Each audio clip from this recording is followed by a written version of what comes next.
आप सभी का स्वागत है हमारे YouTube चैनल पर। आज की इस वीडियो में हम लोग बात करने वाले हैं कॉम्पिटिटिव एग्ज़ाम्स के बारे में। कॉम्पिटिटिव एग्ज़ाम्स जो है ना, वो कई सारे बच्चों के लिए बहुत अच्छी चीज़ें हैं जो उस लेवल के हैं, लेकिन बहुत सारे बच्चों का एक ज़रिया होता है कि हम अपने घर से दूर जाएं और ऐसी चीज़ें करें जो हमें नहीं करनी चाहिए। एजुकेशन देने के लिए इतनी ज़्यादा फ़ीस ली जाती है और एजुकेशन वो भी सही से नहीं मिलती। कोचिंग अपना सिलेबस टाइम पे नहीं पूरा करते हैं और कहीं ना कहीं इसमें सभी की गलती है। हमारा सिस्टम भी उसी तरीके से है और हमारे स्टूडेंट भी उसी तरीके से हैं, हमारे टीचर्स भी उसी तरीके से। मैं दोनों साइड होती हैं हर एक चीज़ की।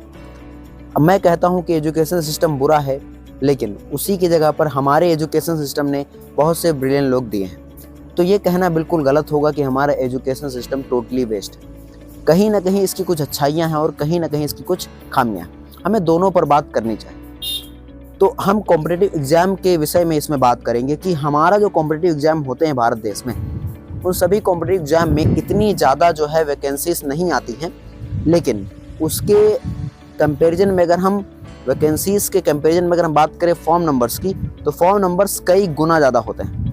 अगर 5000 वैकेंसीज आई तो उसके लिए 50 लाख फॉर्म भर जाते हैं। करोड़ों फॉर्म भरे जाते हैं एसएससी सीजीएल के एग्ज़ाम के लिए, जबकि वैकेंसीज बहुत सीमित होती हैं। तो ऐसा क्यों होता है? ऐसा शुरू होता है हमारे घर से। घर में जब बच्चा बड़ा हो रहा होता है, वो क्लास 10th में अच्छे नंबर लाएगा, 12th में अच्छे नंबर लाएगा, तो उसको ये नहीं बोला जाएगा कि आप और कुछ करो, आप बिजनेस ट्राई करो, आप वो करो, ये करो, बल्कि हम उसी की जगह पे उसको उतना ही पैसा लगा के हम उससे कॉम्पिटिटिव एग्जाम की तैयारी करवाते हैं, जो कि हमारे एजुकेशन सिस्टम की रियलिटी है। उसी की जगह पे अगर हम उसको अदर चीज़ में डालें तो शायद वो वहाँ पे बढ़िया कर जाए, क्योंकि यहाँ पे बहुत ज़्यादा कंपटीशन है।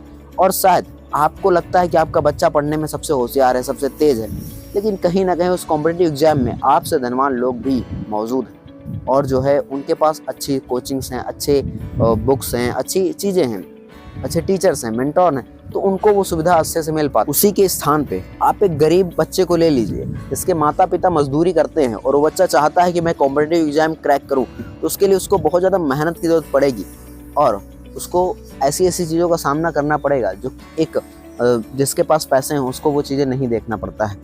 अगर कोई गरीब बच्चा है, उसको पढ़ने के लिए सही इन्वायरमेंट की ज़रूरत होती है। उसके घर पे इतनी जगह नहीं होती कि सारे लोग बैठ के आराम से खाना खा सकें, या फिर उसके पास इतना स्पेस नहीं कि वो अलग अपना कमरा रख के पढ़ सके, या फिर ऐसा स्पेस उसके पास सही नहीं जहाँ वो सही तरीके से अपनी सारी चीज़ों को रख सके, तो उसको प्रॉब्लम्स आती हैं।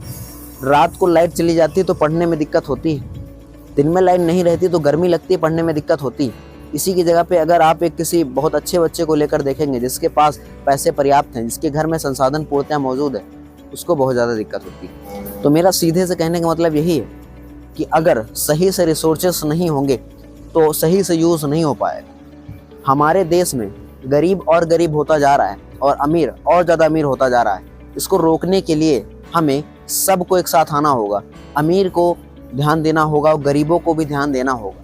कहीं ना कहीं बहुत सारे लोग एजुकेशन को ज़्यादा कुछ समझते ही नहीं है और कुछ लोग एजुकेशन को ही सब कुछ समझते हैं। एजुकेशन उतना ही करें जितना हमको एक अच्छा इंसान बना सके, हमको इस समाज में रहने लायक बना सके और उसके साथ साथ हमको वो सारे संसाधन मौजूद करा पा सके जो हमको ज़रूरत हैं और जिससे हम कुछ आगे बढ़ा कर सकते हैं और फ्यूचर में हम कुछ आगे करने का सोच भी सकें।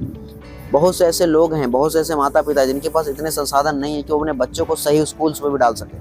सरकारी स्कूल की भारत में हालत ऐसी है कि आप सोच भी नहीं सकते हो। मैं कहता हूँ कि एजुकेशन सिस्टम बढ़िया है, ख़राब है, दोनों साइड है, लेकिन सरकारी स्कूल में वो स्तर की एजुकेशन नहीं ला पा रहे हैं जैसा कि प्राइवेट विद्यालयों में होता है। मैं ऐसा भी नहीं कह रहा हूँ कि सारे सरकारी विद्यालय ही खराब है, मैं कुछ की बात करता हूँ, मैं सभी की बात नहीं करता हूँ। याद रखना, एक्सेप्शन हर जगह होते हैं।